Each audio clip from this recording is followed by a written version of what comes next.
Merci, Monsieur le ministre. La parole, s'il vous plaît, la parole est à Madame Marie-France. S'il vous plaît, Monsieur le ministre. La parole est à Madame Marie-France Loraux et à elle seule. Merci, Monsieur le Président. Mesdames et Messieurs les députés, chers collègues, à mon tour, je voudrais m'associer à l'hommage rendu à nos 13 soldats morts pour la France. Ma question s'adresse au ministre de l'Intérieur. Les faits ont eu lieu le 4 novembre dernier. Dans la nuit du dimanche au lundi, une bande de malfaiteurs a forcé à l'aide d'une voiture bélier la porte de la cathédrale d'Oloron-Sainte-Marie. Les individus ont emporté une partie du trésor de l'édifice, classé au patrimoine de l'humanité par l'UNESCO.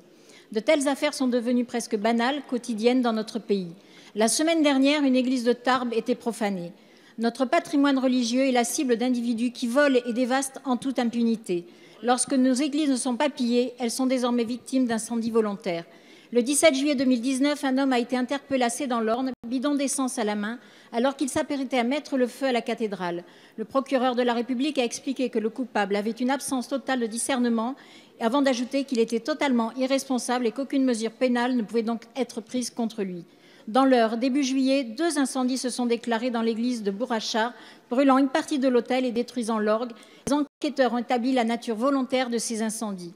En février 2019, ce n'était pas moins de 5 églises qui étaient ciblées par des profanations et dégradations de leur mobilier liturgique dans le Tarn, les Yvelines et en Bourgogne. Et que dire de Saint-Sulpice, trésor de notre patrimoine, incendié intentionnellement en mars dernier. Énumérer ces actes antichrétiens et les actes de vandalisme des lieux de culte catholiques serait ici long et fastidieux. Un bilan de la gendarmerie a recensé 129 vols et pas moins de 877 dégradations ciblant des édifices catholiques en 2018. Le ministère de l'Intérieur établissait en 2017 un nombre de 978 atteintes de nos édifices religieux et aux sépultures, dont 878 contre des lieux chrétiens. Le bilan de l'année 2019 risque d'être encore plus élevé. Il est temps de reconnaître l'état alarmant de ces actes dans notre pays et de prendre de véritables mesures à son encontre. Monsieur le ministre, quelles dispositions le ministère de l'Intérieur va-t-il prendre pour protéger efficacement nos églises et prendre les sanctions pénales fortes contre les criminels qui portent non seulement atteinte à des lieux de foi, mais aussi à notre patrimoine français? La parole est à Monsieur Christophe Castaner, ministre de l'Intérieur.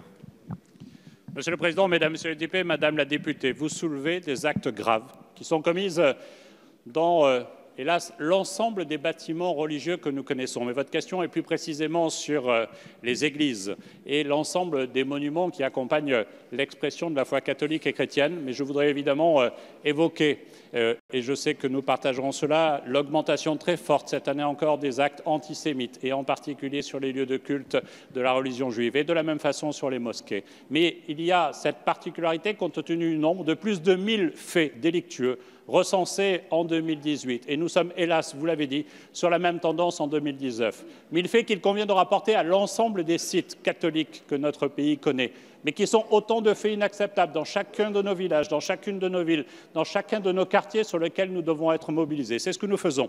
Il y a systématiquement déploiement d'une enquête judiciaire pour retrouver les coupables. Et le plus souvent, les coupables sont retrouvés et mis à disposition de la justice pour qu'ils soient sanctionnés. Sanctionnés à l'égard non seulement de la faute, celle de l'agression, mais aussi de l'agression contre le commun. Le commun, c'est ce qui nous rassemble tous. C'est ce qui fait que l'Église du village, qu'on soit catholique ou pas, elle appartient à notre âme, elle appartient à ce commun qui doit tous nous rassembler. Et c'est la raison pour laquelle nous avons demandé au préfet qu'il y ait des surveillances particulières, non seulement en permanence sur les édifices religieux, mais en particulier au moment des rassemblements, pour là encore protéger non seulement les édifices religieux, mais aussi celles et ceux qui font le choix de croire. Merci, Monsieur le ministre.